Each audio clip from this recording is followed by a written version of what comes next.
Hello everyone, Stuart Wynn here again, giving you a sprinkling of poetry with some seasonal poems to help cheer you along, keep you going, brighten your day, hopefully, with some poems I will be reciting for you today, with a theme that will be on snow. As you can see, I'm dressed up very silly. Stuart is dressing silly, doing some poetry about snow. Hope you're sitting comfortably and then I'll begin. The first poem is called London Snow. Just to say, all poems are in the public domain. I have found them and they should be safe for me to read to you. So I shall start with London Snow by Robert Bridges. Hopefully I will do these poems justice. London Snow.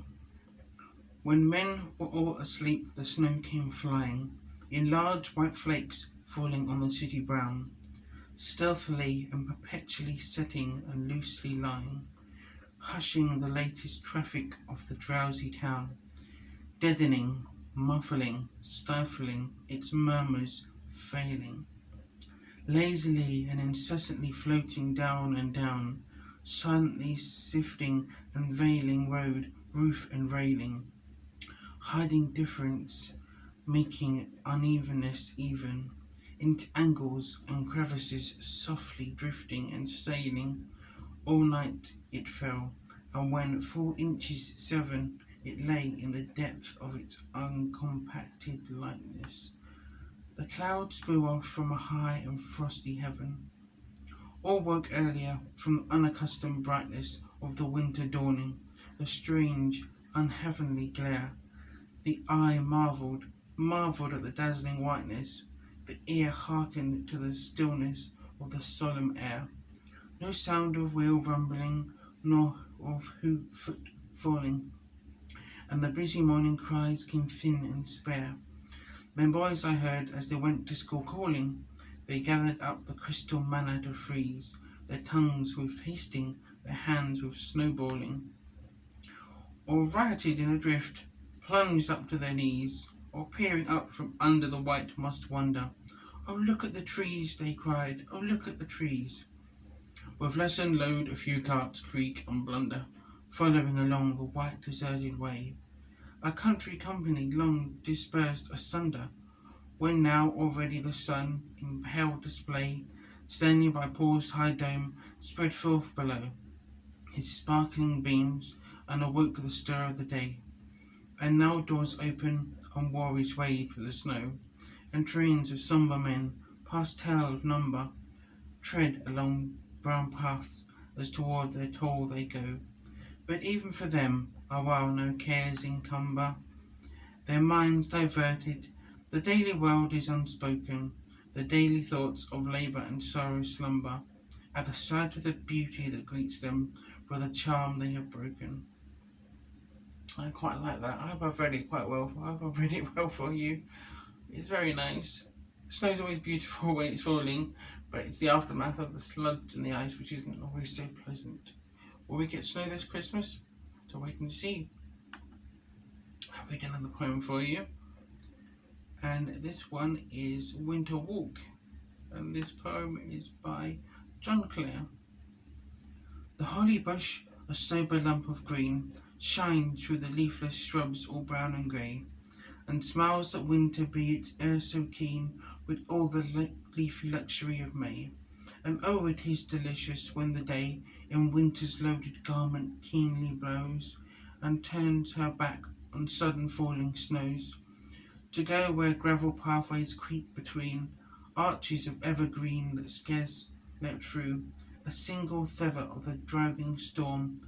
And in the bitterest day that ever blew, the walk will find some places still and warm, where dead leaves rustle sweet and give alarm to little birds that flirt and start away. Read another one for you. This one is called River Snow. The flakes are a little thinner where I look, for I can see a circle of grey shore, and greyer water motionless beyond, but the other shore is gone, and right and left, earth and sky desert me, still I stand, and look at the dark circle that is there, as if I were a man blinded with whiteness. On one grey spot remained, the flakes descend. Softly, without a sound that I can tell, when out of the further white a gull appears, crosses the hollow place and goes again. There was no flap of wing, no feather fell, but now I hear him crying far away, and think he may be wanting to return. The flakes descend, and shall I see the bird? Not one path is open through the snow. Right, time to read a few more, if you would like that. This one is called On Snow by Jonathan Swift, who is famous for Gulliver's Travels. From heaven I fall, though from earth I begin. No lady alive can show such a skin. I'm bright as an angel and light as a feather, but heavy and dark when you squeeze me together. Though candour and truth in my aspect I bear, yet many poor creatures I help to ensnare. Though much of heaven appears in my make, the foulest impressions I easily take. By parent and I produce one another, the mother, the daughter, the mother. And probably time for one more poem for you on snow. This is Snow-Flakes by Henry Wadsworth Longfellow. But not a long poem. Out of the bosom of the air, out of the cloud folds of her garments shaken, over the woodlands brown and bare, over the harvest fields forsaken, silent and soft and slow descends the snow.